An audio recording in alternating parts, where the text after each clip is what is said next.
Мамлекет башчы Садыр Жапаров менен Казакстандын президенти Касым-Жомарт Токаев Бишкектеги Аль-Фараби атындагы Казак улуттук университетинин филиалына барышты. Ректор Жансейит Түймөнбаев мамлекет башчыларына имаратты кыдыртып, экскурсия кылып, билим берүү мекемеси тууралуу айтып берди. Филиалды ачуу чечими Садыр Жапаровдун 2021 март айында Казакстанга болгон мамлекеттик сапарынын жыйынтыгында кабыл алынган.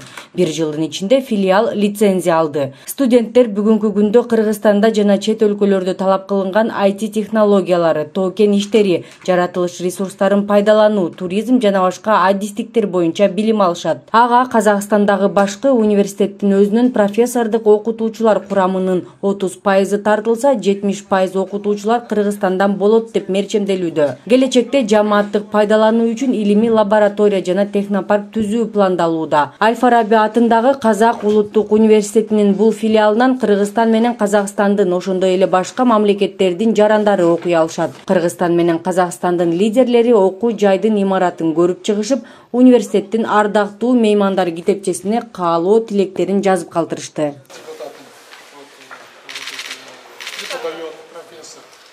Также вот наш выпускник закончил, был губернатором. Еще какие там, скажите? Член ЦИК сейчас находится. Также мы гордимся, что вице-премьером работала, сейчас евразийца работает. Тоже наша докторантка. И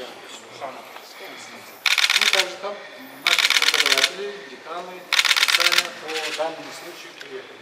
Они здесь находятся. Мы считаем, что открытие филиала «Разлук» – это конкретный пример развития нашего сотрудничества. Это духовный мост, можно сказать, между нашими странами.